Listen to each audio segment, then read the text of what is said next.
Hey everybody, and welcome to another Posh Boutique tutorial. Today I'm going to be showing you how to make this quick and easy text-based logo in Canva for yourself, your clients, whatever. Let's get into it.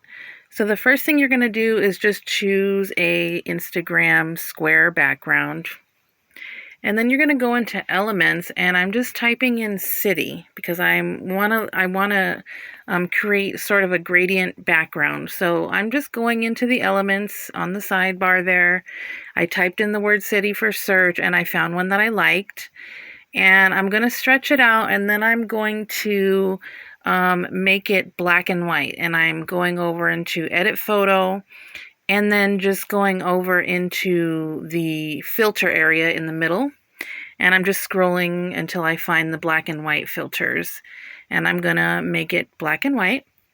And then I'm going to go back over to the element section and look for a black gradient because I want to make sort of a fade effect.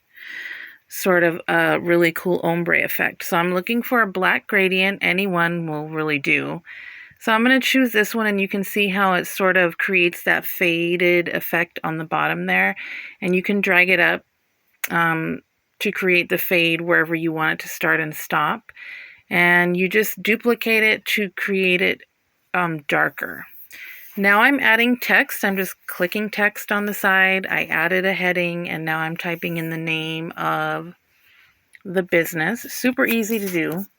Just working with the Canva elements and the text. So I'm typing in the word blush, and then I'm going to go and choose the font that I want to use. You can also upload your own fonts into Canva if you don't want to use any of theirs. So I've chosen the font for this, and one of the nice things about text-based logos is font pairing. So you usually want to have a font like that one and then a nice script font. Those always look good together. It makes your logo look very elegant.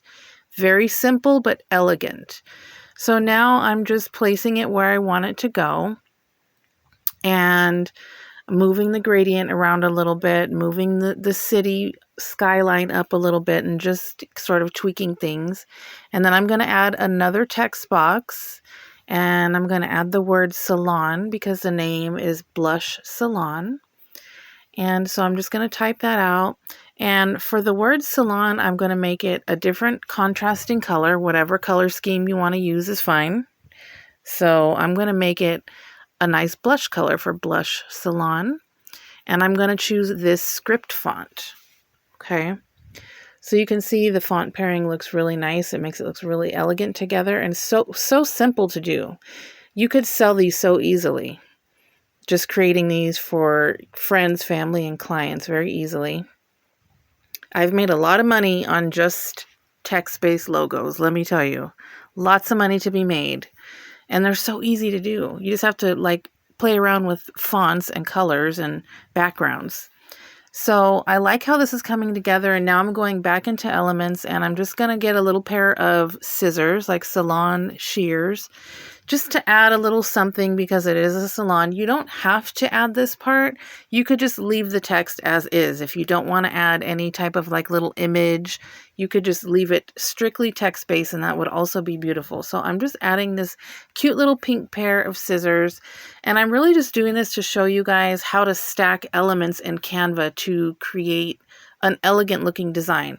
A lot of people think oh, the logos in Canva, they're just so basic. No, if you know what you're doing and you have a little creativity about you, all you have to do is stack some elements. I'm going back into elements, and I searched the word bracket.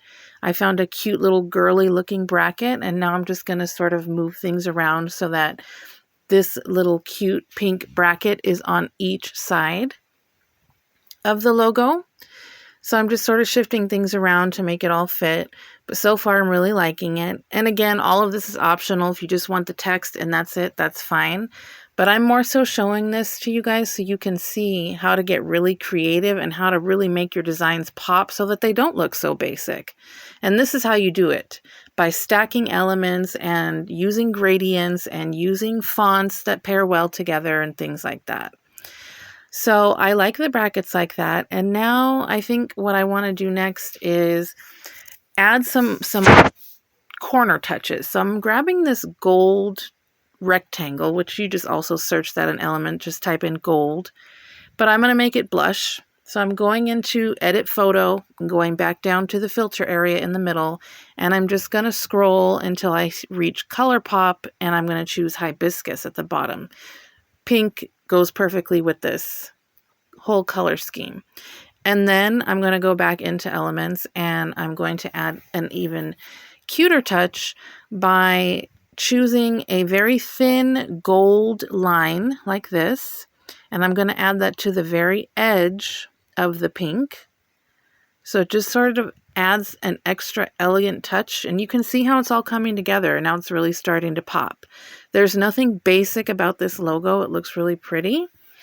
So now I think what I want to do for some final touches is just go in and add a little sparkle, like a little twinkle to the windows of the skyline. So see how the windows have little white pieces there? I'm going to add a little twinkle across the skyline to make the skyline of the logo pop.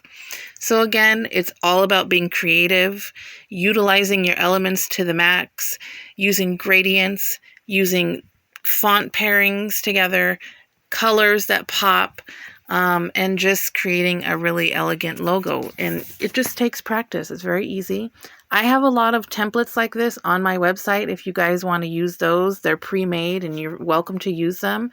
My website is prettyposhlife.com. It's linked down in the description box below, so feel free to check that out.